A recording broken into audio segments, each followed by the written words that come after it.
Bismillahirrahmanirrahim. Uhayyikum bitahiyatal Islam, tahiyatal ahlal iman. Assalamualaikum warahmatullahi wabarakatuh.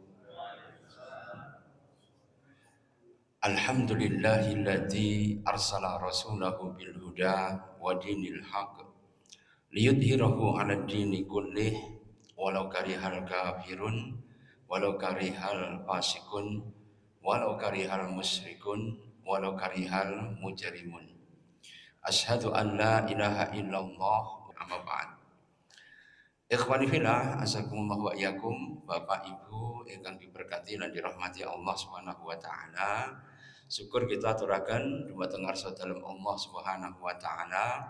Alhamdulillah sampun mari kabarokahan dumateng kita sedanten sehingga insyaallah kita saged thalabul ilmi kanthi kahanan sehat walafiat.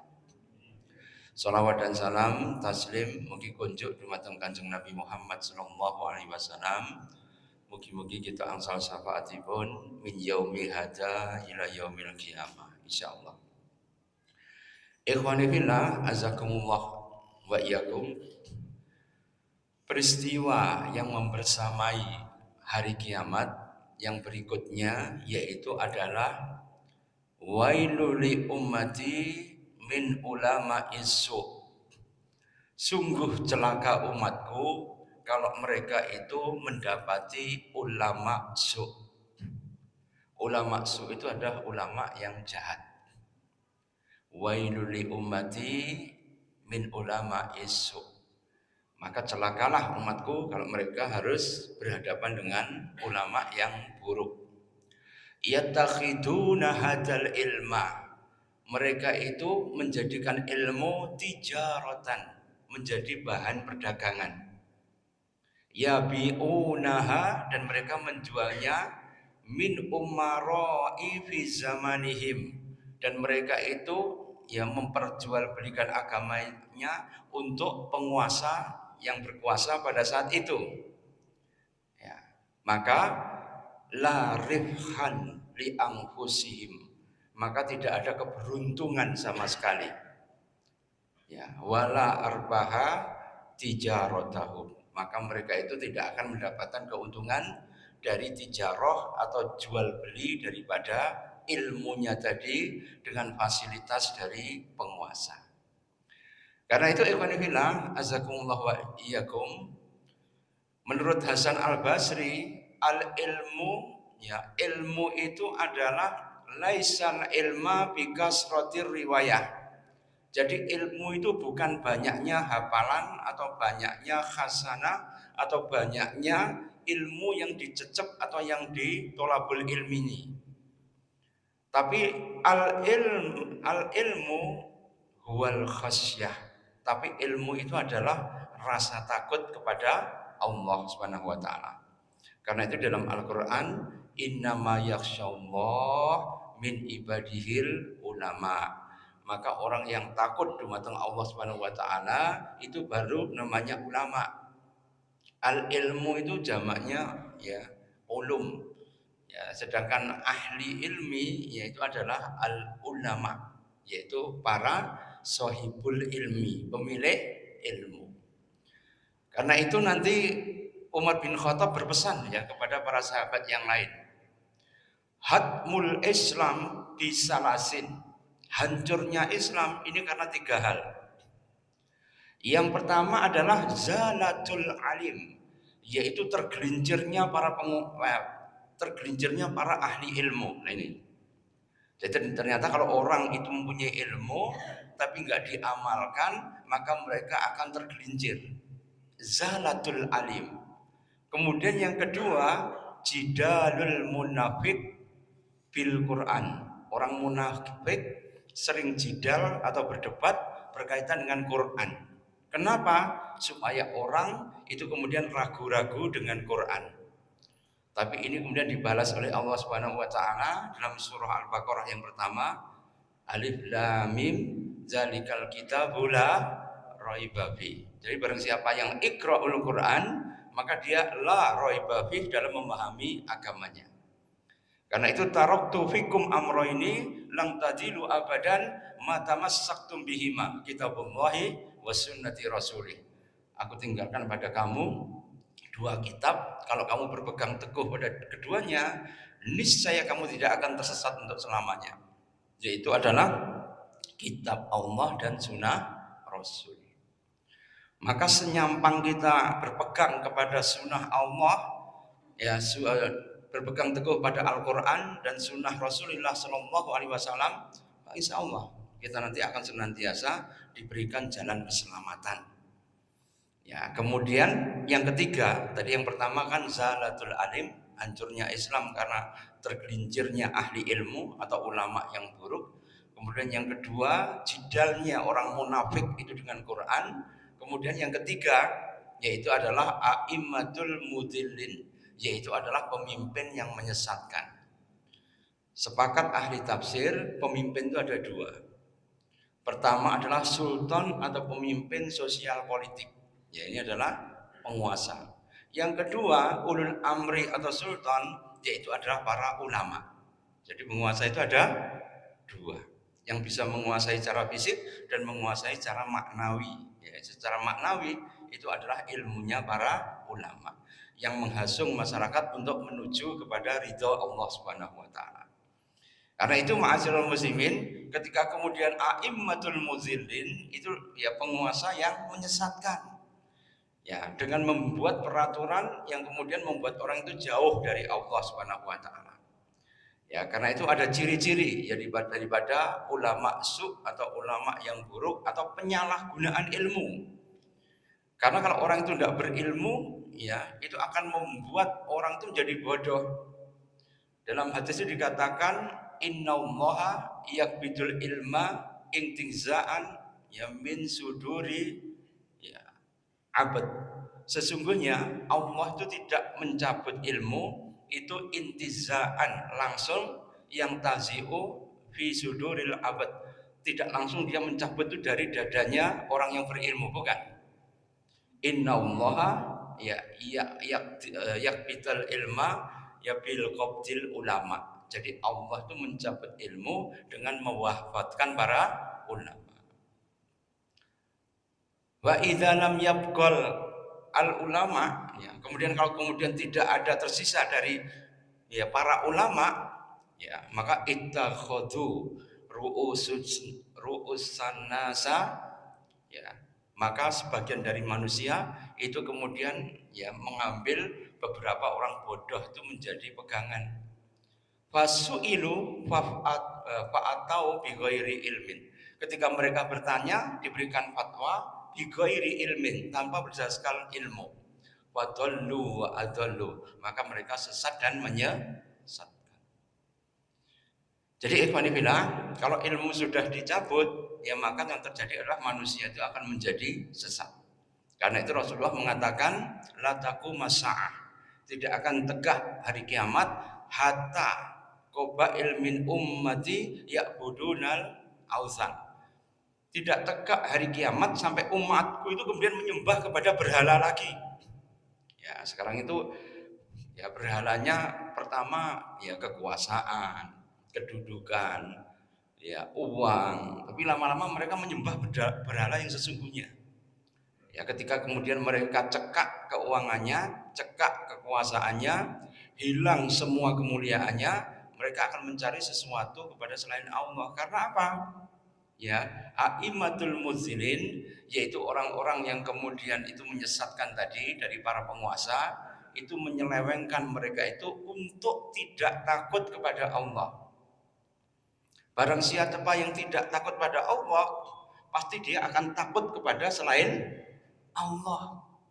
Kalau orang itu takut pada Allah, semua makhluk itu takut kepadanya. Ini pernah suatu hari Abdullah ibnu Umar itu masuk pada sebuah kampung. Kampung itu sedang diteror oleh harimau.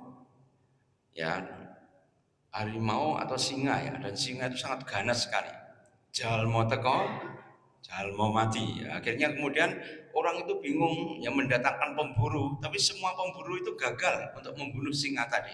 Karena apa? Singanya besar, ganasnya luar biasa, bahkan kemudian singa itu ya bisa yang melakukan pertempuran itu dengan satu orang atau sekelompok orang. Canggih ini singanya. Sehingga kemudian ketika Abdullah ibnu Umar, anaknya Umar bin Khattab itu masuk ke dalam kampung tadi, maka beliau mengatakan, loh kampungnya biasanya ramai ini kok sepi. Ya, wahai ya Ibnu Umar, kami diserang oleh ya seekor singa. Yang singa itu sangat ganas sekali. Ya, karena itu wahai fulan, tunjukkan aku jalan ke sarangnya singa.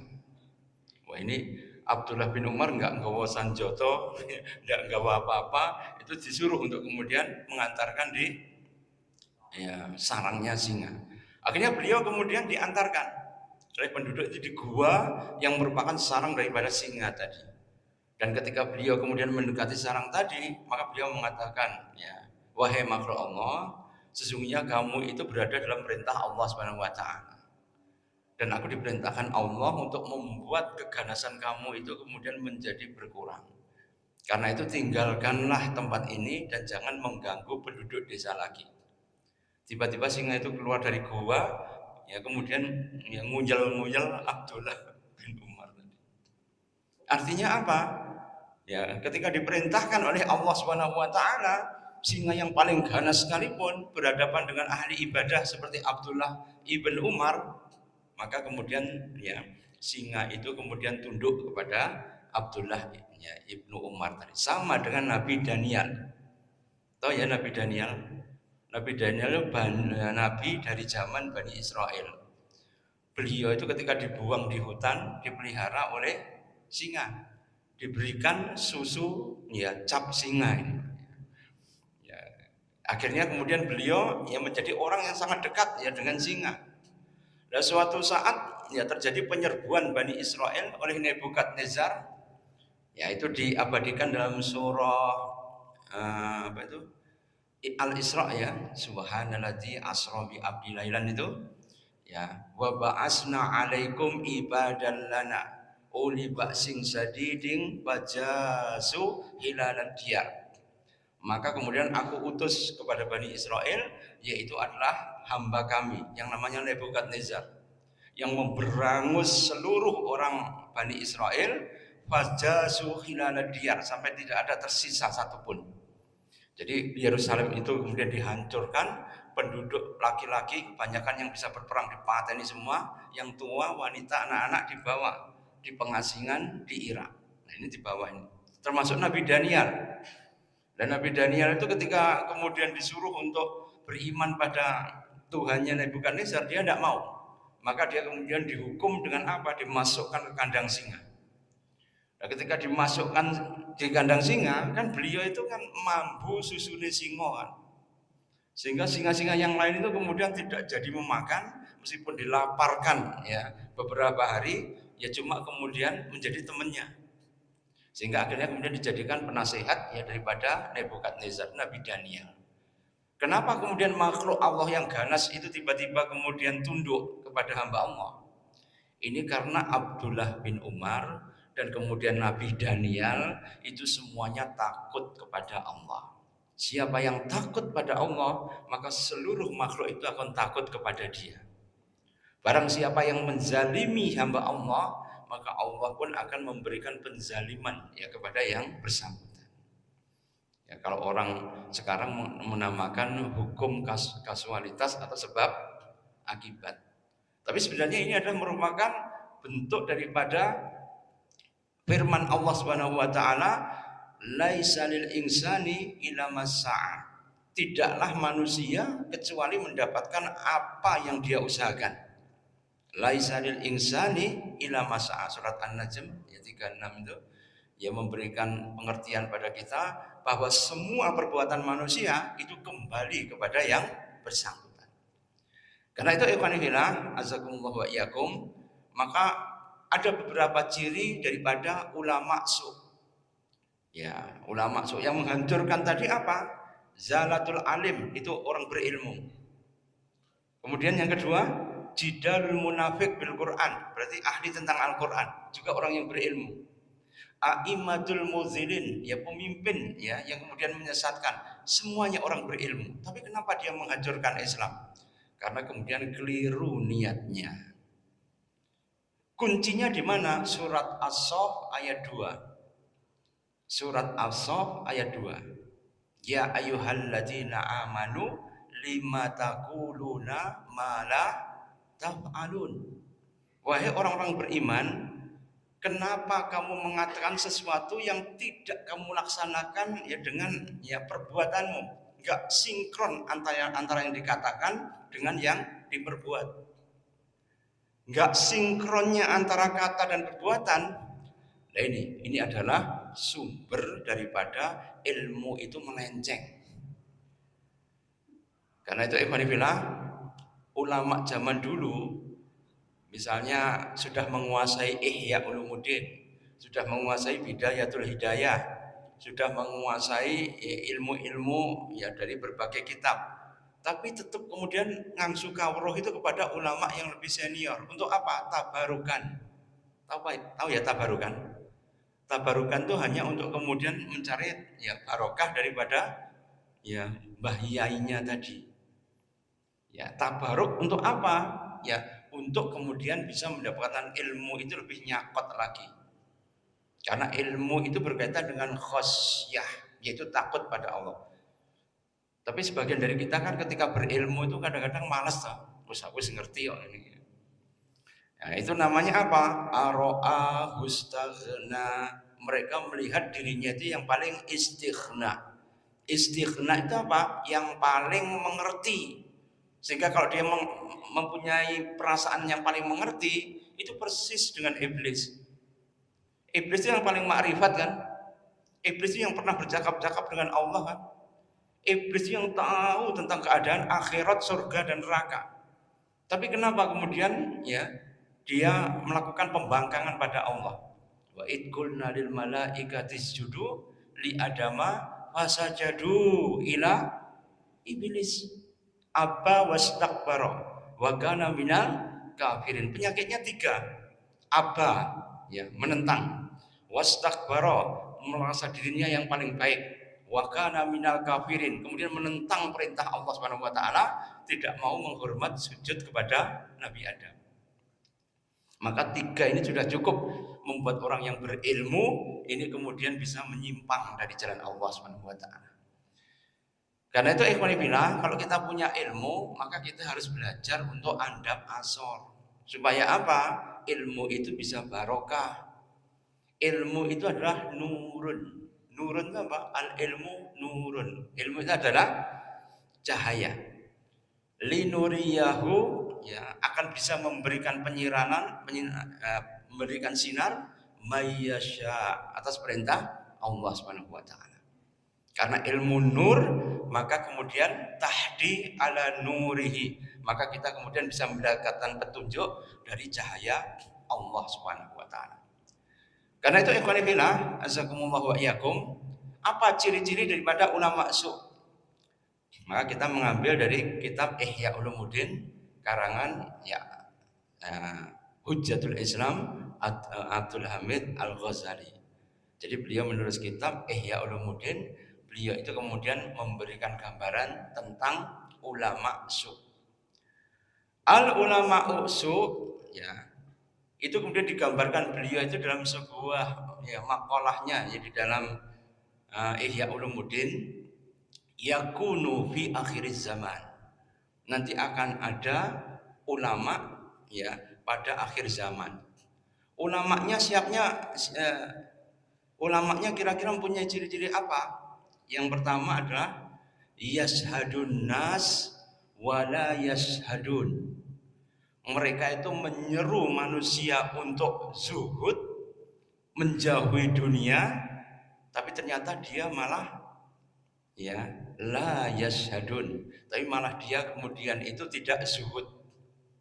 Ya, kadang-kadang keluar dengan Lamborghini, ya, keluar dengan mobil sport, atau kemudian Pajero panas jero ya. Ya. Ini ketika ilmu itu kita boleh kaya itu boleh.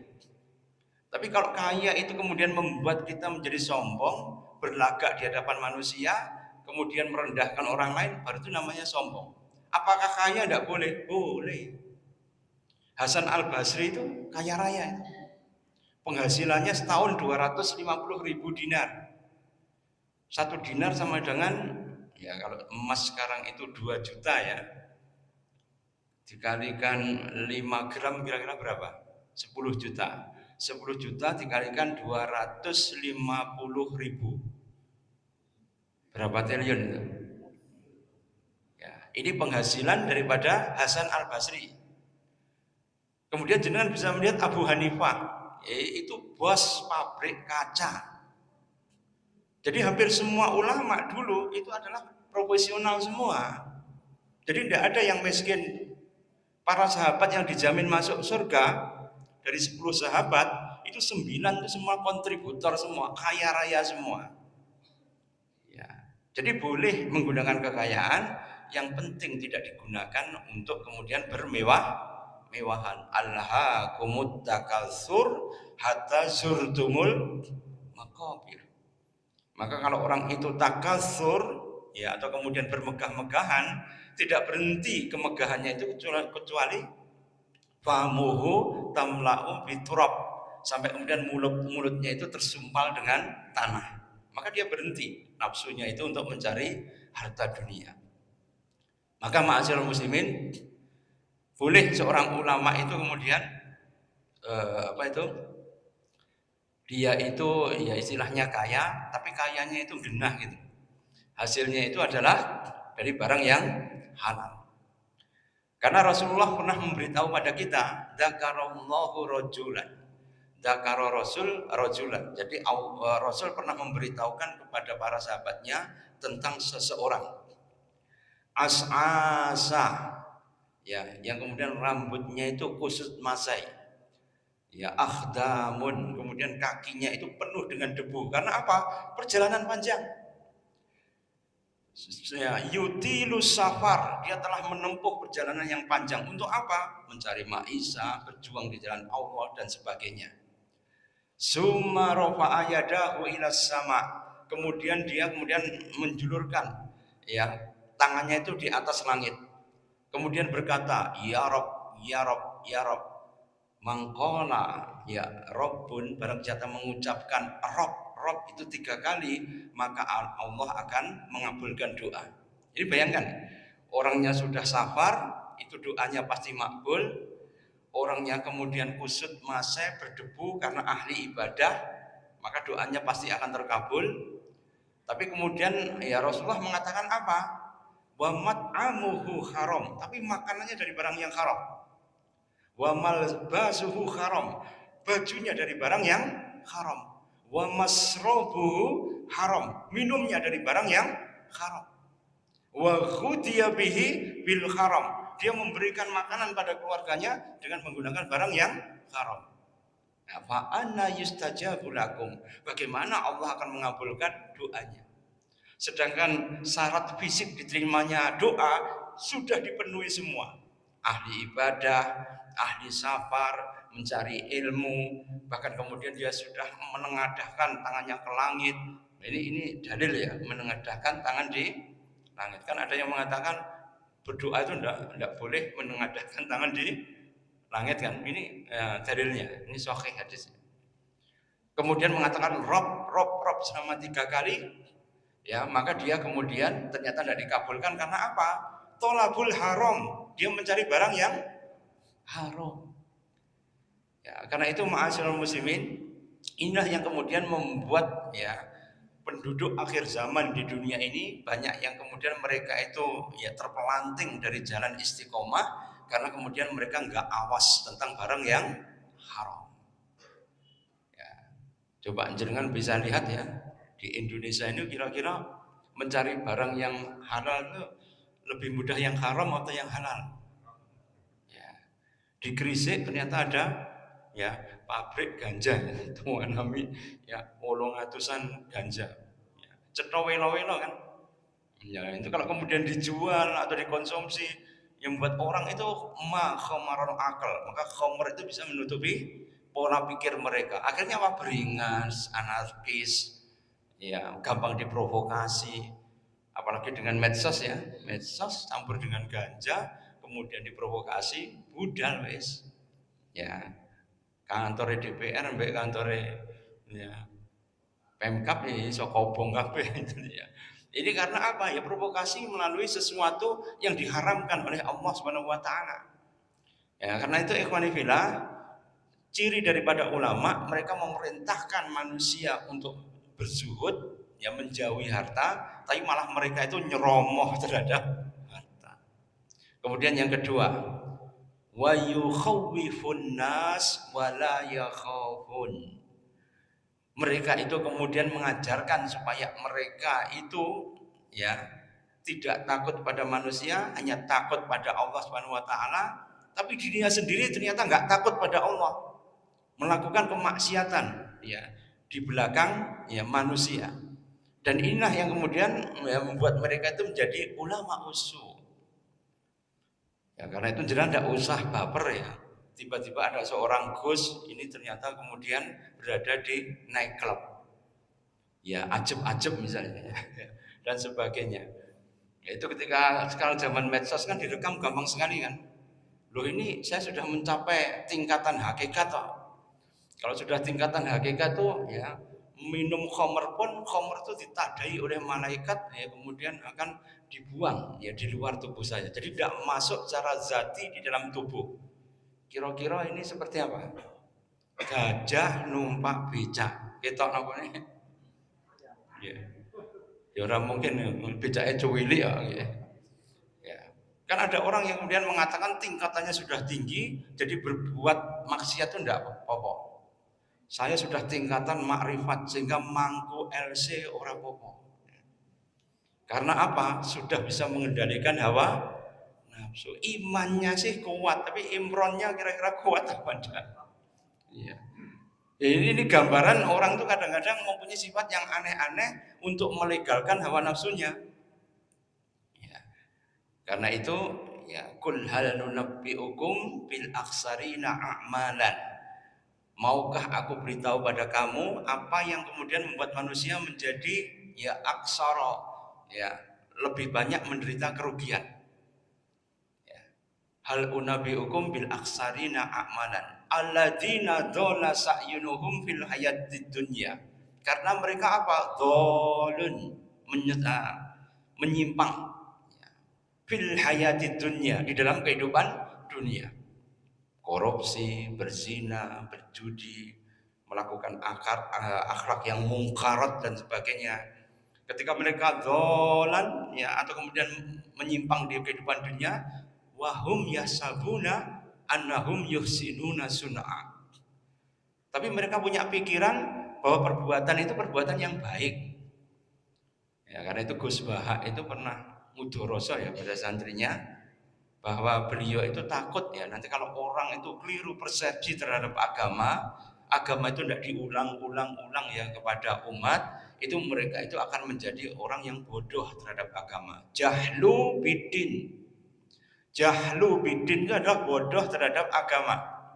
Kalau orang itu bodoh terhadap agama, ujung-ujungnya apa? Bisa menyimpang dari jalan Allah Subhanahu wa taala.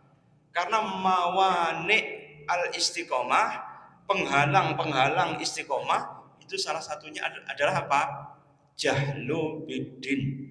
Mereka itu bodoh terhadap hakikat ya agama tadi. Agama kan sederhana, memberikan petunjuk ya untuk kemudian ya kuwatu silah bilah, menguatkan hubungan kita dengan Allah Subhanahu wa taala. Caranya bagaimana? Dengan ibadah. Ibadah kalau lebih inti lagi apa? Sholat. Ya, karena itu sholat itu adalah parameter utama ya orang itu kemudian beriman pada Allah Subhanahu wa taala. Bainal iman wal kufri tarkus sholat. Batas antara iman dan kekufuran itu adalah kalau orang itu meninggalkan sholat. Jadi sholat itu adalah ukuran timbangannya iman tadi. Cuma sholat itu ada penghalangnya. Penghalangnya apa? Riya. Jadi kalau orang riya, karena itu yang ditakuti oleh Kanjeng Nabi itu apa? Ada 3 yang paling ditakuti Kanjeng Nabi melebihi Dajjal. Kurang koneh ya. Dajjal itu kan makhluk yang paling ditakuti kan? Tapi ada yang lebih ditakuti oleh Kanjeng Nabi ya daripada Dajjal. Apa yang pertama? Ma akhwafu ala ummati syirkul azghar. Yang sangat aku takuti dari umatku setelah Dajjal itu apa? Syirkul azghar, yaitu adalah syirik kecil. Wa ma syirkul asghar ya Rasulullah? Apa yang disebut dengan syirkul asghar ya Rasulullah? Maka Rasulullah mengatakan ar-riya. Jadi riya itu lebih dahsyat daripada dajjal. Karena dajjal itu ya menyesatkan manusia sehingga manusia itu kemudian kobong seluruh amalnya. Riya itu tanpa dajjal sekalipun karena kerentek hawa nafsu habis semua amalan kita. Ya, riya. Kemudian ana ya ghairud dajjal akhwafu minad dajjal al ulama usuk. Yang aku takuti ya setelah dajjal itu apa? Ulama yang jahat. Nah, kita kembali pada bahasan semula. Jadi yang ditakuti oleh Rasulullah pertama adalah riya yang lebih dahsyat daripada dajjal. Yang kedua apa? Ulama usuk, yaitu ulama yang jahat. Karena apa? Menyesatkan mereka dari jalan Allah Subhanahu wa taala. Wa yasudduna an sabilillah. Mereka menghalangi manusia untuk beriman kepada Allah Subhanahu wa taala. Kemudian yang ketiga, akhwafu minad dajjal ala ummati, yang aku takutkan pada umatku ya di atas dajjal apa? Yaitu adalah a'immatul mudhillin, yaitu adalah pemimpin yang menyesatkan. Sama kan? Jadi muter-muter ya sama saja. Yang ditakutkan Kanjeng Nabi yaitu adalah riya, ulama su, dan kemudian a'immatul mudhillin, yaitu adalah pemimpin yang menyesatkan. Karena kalau ada pemimpin yang menyesatkan, ujung-ujungnya apa? Yang beriman pun ya juga akan menjadi kafir. Dulu di Pondok Ploso pertama kali berdiri, ya Mbah Yai Jazuli itu berhadapan dengan tokoh PKI. Dan tokoh PKI ini ya pernah belajar agama itu di Pucung, Blitar.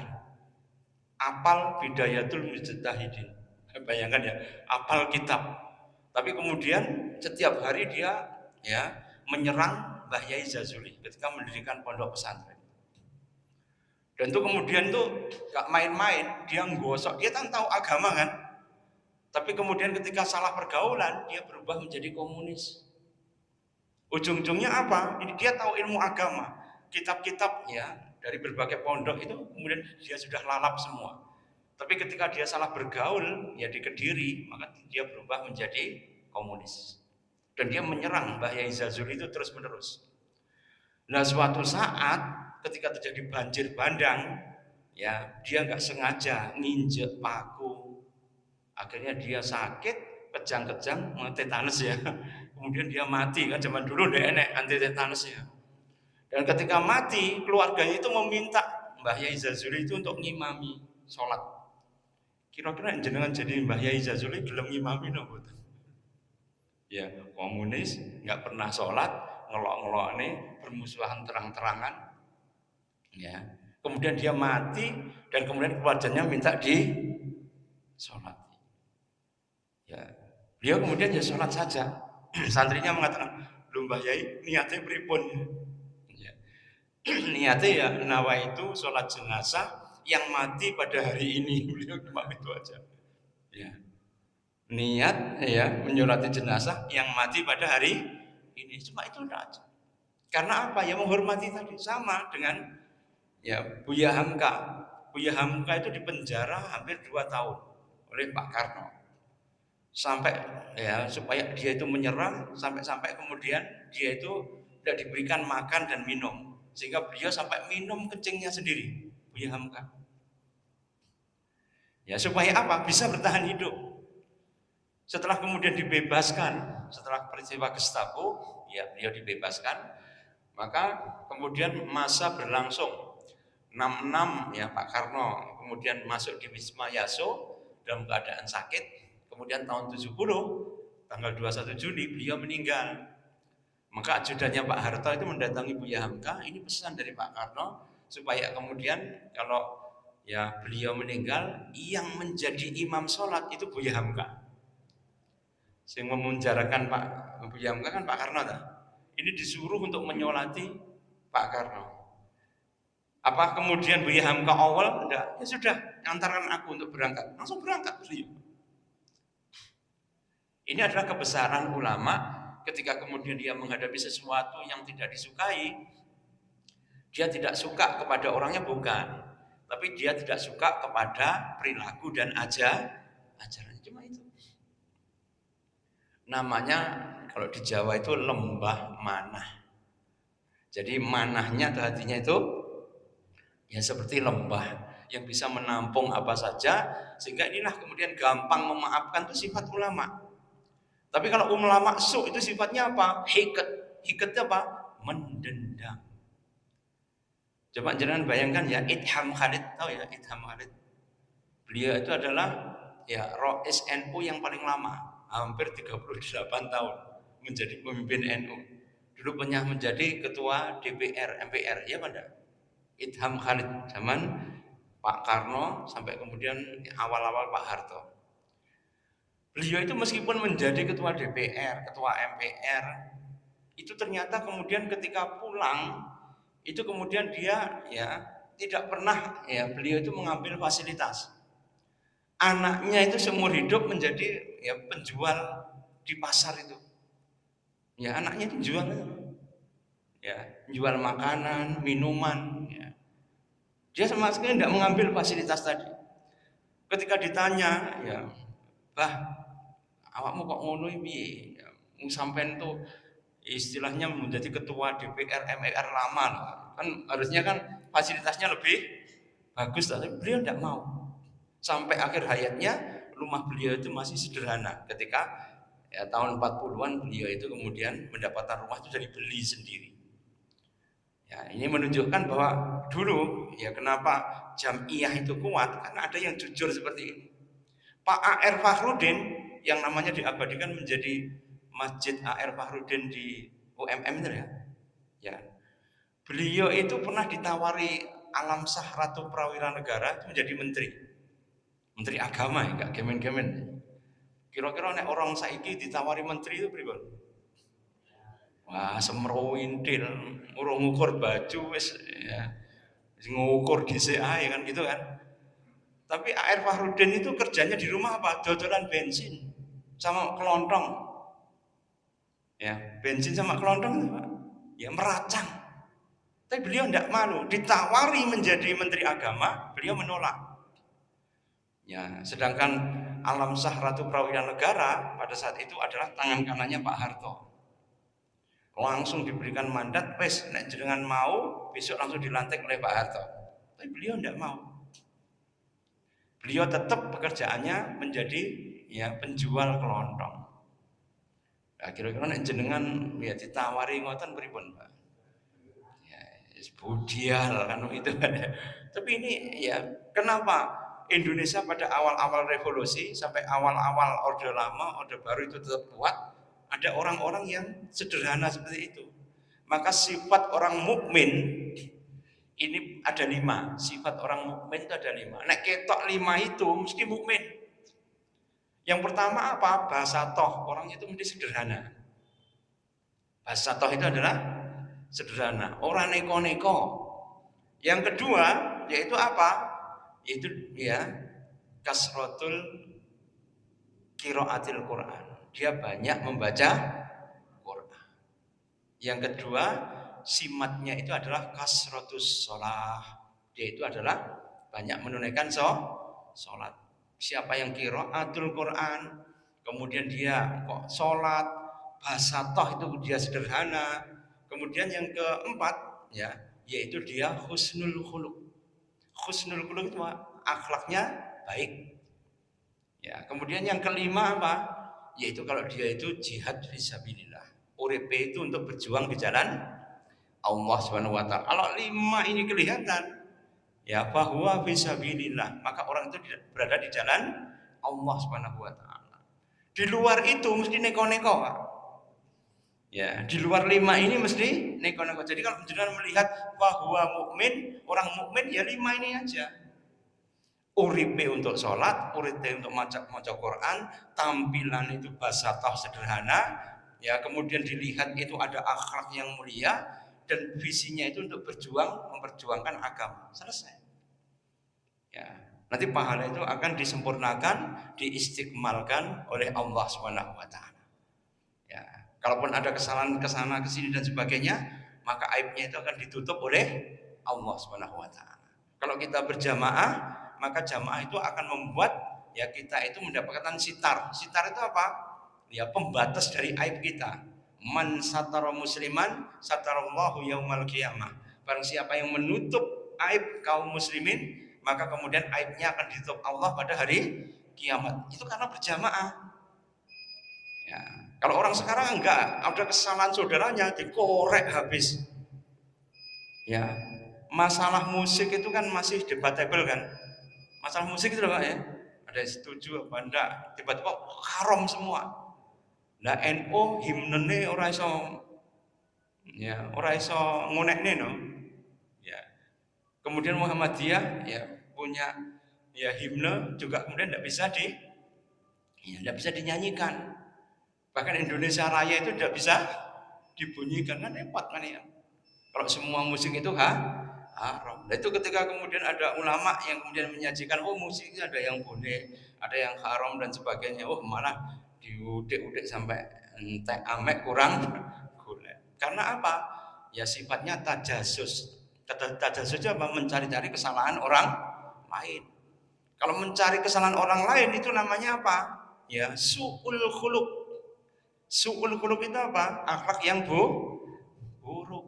Ya, karena itu ma'asyiral muslimin, maka kita tidak boleh jatuh kepada su'ul khuluq. Kemudian sifat yang ketiga, tadi kan dalam Imam Ghazali, sifat ulama su itu yang pertama, mereka menyuruh ya untuk zuhud tapi tidak zuhud, menyuruh orang takut tapi kemudian ya malah dia tidak takut sendiri ya kepada azab Allah Subhanahu wa taala. Kemudian yang ketiga, wa yusiruna dunya. Mereka itu mengutamakan dunia. Ya, kalau orang itu sudah mengutamakan dunia, ya maka ya akhirat itu akan ditinggalkan. Ya. Kemudian yang keempat, ya, yaitu adalah sifat daripada ulama usul talbisul haqqo bil batili.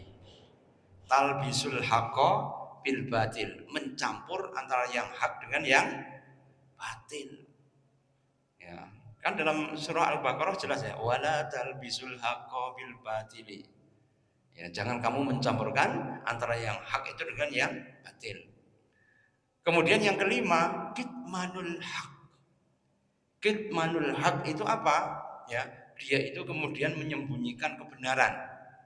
Kebenaran hanya untuk dirinya sendiri, tapi kalau dia ngomong itu sesuai dengan pesanan. Ya, repot ini ya. Jadi akhirnya orang itu kemudian mendapatkan informasi separuh-separuh. Karena apa? Yang hak itu kemudian tidak disampaikan. Kemudian yang keenam yaitu mereka itu yuqaribu ya min babi sultan. Mereka itu dekat-dekat dengan pintu penguasa. Untuk apa? Ya, itu untuk kemudian ya istilahnya ngatok atau menjilat. Karena itu dubab fil ghadarah. Zubab itu apa? Laler. Ya, bahasa Arabnya zubab.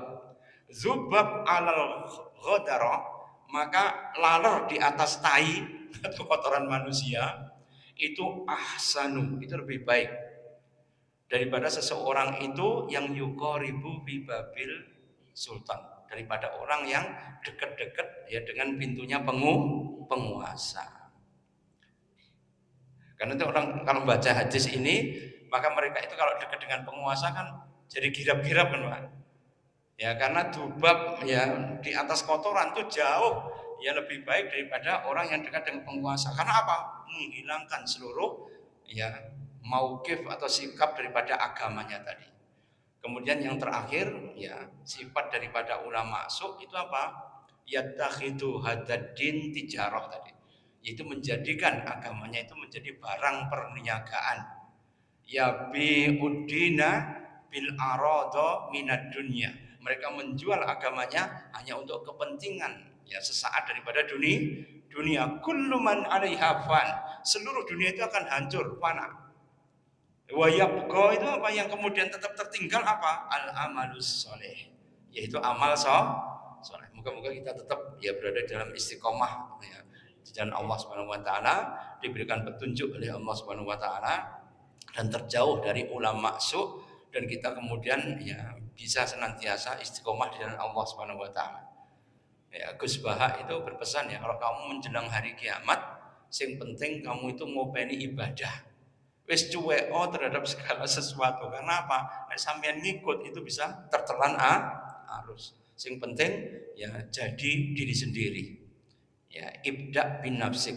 Ya, mulai dari diri sendiri. Bahwa insya Allah kita nanti akan selamat selama jenengan kemudian ya tidak apa ya, bahasanya Pak Jokowi apa? Cawe-cawe.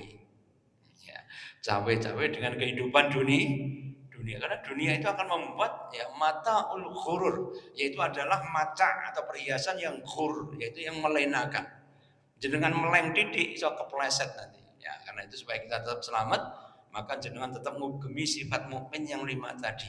Ya, insya Allah kita akan selamat di dini wa dunya badal akhirah. Aku lu qouli hadza wastaghfirullahaladzim li wa lakum. Kita tutup dengan istighfar 3 kali. Astaghfirullahaladzim, astaghfirullahaladzim. Dan doa kifaratul majelis. Subhanakallahumma bihamdika asyhadu an la ilaha illa anta astaghfiruka wa atubu ilaik. Wa afu minkum wallahu muwaffiq ila aqwamit thoriq. Assalamualaikum warahmatullahi wabarakatuh.